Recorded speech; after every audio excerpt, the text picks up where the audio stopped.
आदिलाबाद में रैली था, उन्होंने आपकी सरकार पर और ख़ास तौर से मुख्यमंत्री पर ये आरोप लगाए कि वो अपने परिवार का हित चाहते हैं, अपने बेटे को सीएम बनाने में ज़्यादा वो इंटरेस्ट रखते हैं। न उन्होंने दलित के लिए किया, न ट्राइबल के लिए किया, किसी के लिए। अमित शाह जी से हम ये कहना चाहते हैं, ये पूछना चाहते हैं कि आप एक बात बता दें, आज हिंदुस्तान में ऐसी कौन सी राज्य है जिसका आज पर कैपिटा इनकम 300% से ज़्यादा बढ़ा है? आप एक मुझे बीजेपी का राज दिखा दीजिए या एक इंडियन नेशनल कांग्रेस वाला राज दिखा दीजिए। एक तेलंगाना ऐसी राज्य है जो एक अद्भुत विकास की रास्ते पे अद्भुत तरक्की कर रही है।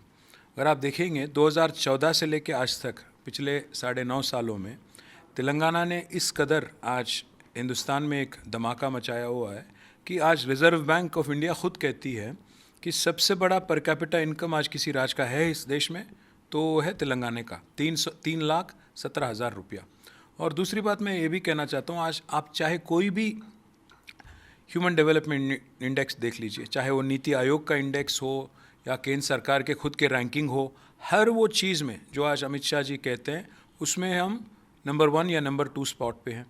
आज जो ये डबल इंजन वाले बात, ये डबल इम्पैक्ट वाले बात जो भी आप कहते रहते हैं, आज तक एनडीए सरकार जब से बनी है आज तक मुझे एक ऐसा राज्य दिखाइए जिसने तेलंगाना से ज़्यादा, जो ऐसी बीजेपी रूल्ड स्टेट दिखाइए जिसने तेलंगाना से बेहतर परफॉर्म किया।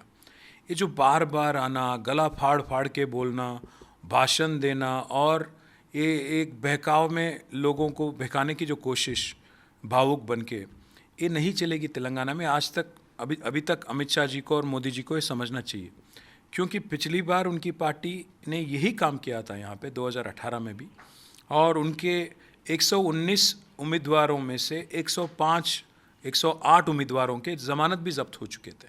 तो इस बार भी गला फाड़ फाड़ के बोलने से कुछ नहीं होने वाला है, क्योंकि अमित जी सारे लोग जानते हैं। जो परिवारवाद की आप बात करते हैं, मैं आपसे सीधी बात पूछना चाहता हूँ, आपका लड़का बीसीसीआई में कैसे पहुँच गया? अगर आप केंद्रीय गृह मंत्री नहीं होते, क्या जयशाह जी कभी बीसीसीआई के जनरल सेक्रेटरी बनते? उन्होंने कभी ज़िंदगी में क्रिकेट खेला है कि कभी कोचिंग की है? क्या किया उन्होंने? तो जो परिवारवाद बात करते हैं तो आपको सोचना चाहिए।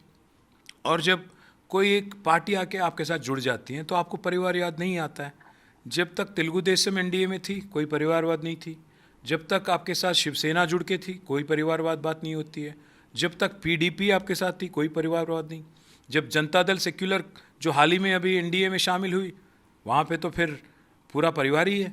तो मैं क्या कह रहा हूँ, ये जो परिवारवाद वाली बात उनको शोभा नहीं देता, इसीलिए क्योंकि जो करते हैं और जो बोलते हैं उसमें बहुत फ़र्क है अमित जी का और मोदी जी का। तो जो भी वो कहना चाहें तेलंगाना में, मैं एक ही सवाल उनसे पूछना चाहता हूँ। आज आप एक इलेक्शन के दरमियान यहाँ पे आए हैं, तो इलेक्शन के चुनाव के टाइम पे आप कोई राज्य आते हैं या कोई एक क्षेत्र में जाते हैं तो पहली बात तो आपको बताना होगा कि आपने किया क्या पिछले 9.5 सालों में। आप आज आए थे आदिलाबाद, 5 साल पहले भी अमित शाह जी आए थे आदिलाबाद में अमित शाह जी ने एक बहुत बड़ा एक आश्वासन दिया था। उन्होंने कहा था कि सीमेंट कॉरपोरेशन ऑफ इंडिया की जो फैक्ट्री सिक पड़ी है उसको हम खुलवाएंगे। 5 साल बाद आए अमित शाह, खुला है कुछ? बस उनका जुमला, एक और जुमला, उनका तो एक ही रवैया है, या तो जुमला या हमला। या तो जुमलेबाजी करते हैं, जब जुमला काम नहीं करता है तो हमला करते हैं। इसलिए जो अमित जी बोलते हैं, नरेंद्र मोदी जी बोलते हैं, तेलंगाना में उसको कोई सीरियसली लेता नहीं है और उनकी पार्टी फिर से 110 सीट से ज़्यादा जमानत जब्त हो जाएगी उनकी। उन्होंने एक बात और कही कि प्रधानमंत्री जी ने लिबरेशन डे पे झंडा फहराया, जब यहाँ सरकार आ जाएगी तो पूरे तेलंगाना में ये मैं अमित जी को मैं और इसमें एक चीज़ और जो सवाल कि आपके पार्टी की स्टीयरिंग एमआईएम के हाथ में है। हमारी पार्टी की स्टीयरिंग तो बिल्कुल हमारे हाथ में है, हमारे केसीआर जी के हाथ में है, बट बदनसीबी ये है कि आज बीजेपी की स्टीयरिंग जो है अदानी जी के हाथ में चली गई।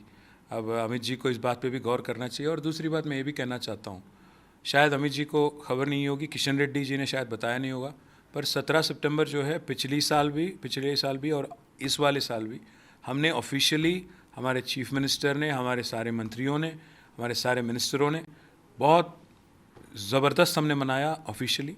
तो उनको करेक्ट करना चाहिए अपने स्टेटमेंट, और ऐसी बात उनको शोभा नहीं देता, झूठ बोलना एक केंद्रीय गृह मंत्री को शोभा नहीं देता। और उन्होंने सेंट्रल यूनिवर्सिटी की एक बात कही थी कि सेंट्रल यूनिवर्सिटी बनाना चाहते थे, लैंड नहीं दिया। हाँ, सेंट्रल यूनिवर्सिटी भी बनाना चाहते थे मोदी जी, आईआईएम भी देना चाहते थे, आईसर भी देना चाहते थे, 150 मेडिकल कॉलेज भी देना चाहते थे, और सब गलतियां हमारी है।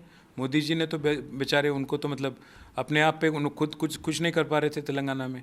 ये कितनी मतलब लोग अगर सुनेंगे भी अमित जी की बातों को, इसको मजाक मानेंगे, क्योंकि पूरा हिंदुस्तान जानता है और पूरा तेलंगाना के बच्चा बच्चा जानता है कि आज 9.5 सालों में मोदी सरकार ने तेलंगाना में एक भी एजुकेशन इंस्टीट्यूशन, एक भी स्कूल, केजीबीवी स्कूल हो या नवोदया स्कूल हो, एक भी मंजूर नहीं किया। आप यूनिवर्सिटी की तो बात छोड़ ही दीजिए, एक भी स्कूल मंजूर नहीं किया, जबकि एक्ट में लिखा हुआ है कि नया ज़िला जब बनता है, नया डिस्ट्रिक्ट जब बनता है, उसमें कानूनी तौर पे एक स्कूल लगाना चाहिए नवोदया का। आज तक 9.5 सालों में मोदी जी को आज तक उनको वक्त नहीं मिलता है, समय नहीं मिलता है। तो अब यूनिवर्सिटी की जब बात छेड़ते हैं, मैं यही बात याद दिलाना चाहता हूँ अमित शाह जी को, आज तक आपकी सरकार ने एक तक यहाँ पे यूनिवर्सिटी या एक एजुकेशनल इंस्टीट्यूशन मंजूर नहीं दिया। क्यों? उसमें क्या अड़चन थी? उसमें कौन आपको रोक रहा था? क्या रुकावट थी आपको? तो ये जो बातें हैं, ये जो जुमले हैं जो इलेक्शन के टाइम में सुनने को मिलते हैं अमित जी से और मोदी जी से, इन सब से लोग तंग आ चुके हैं। और लोग आज उनसे सीधा एक ही प्रश्न पूछ रहे हैं कि आज हिंदुस्तान की जो महंगाई है, जो हमारी गरीब बहनों को सता रही है, जो 400 रुपया से सिलेंडर आज बन गया 1200, जो आज पेट्रोल का दाम हो गया 70 से लेके 110, इस बात पे भी कभी बात कीजिए, महंगाई पे भी कभी बात कीजिए। जो आम आदमी को बेरोजगारी से परेशान है, उसके बारे में कभी बात कीजिए। आपके जो जुमले थे 2 करोड़ रोजगार पर साल वाला, उसके बारे में कभी बोल दीजिए। ये जो बार बार झूठ कह के 100 बार कह के फिर उसको सच करके विश्वास जो दिलाने की कोशिश आप कर रहे हो, ये तेलंगाना में नाकाम रहेगा।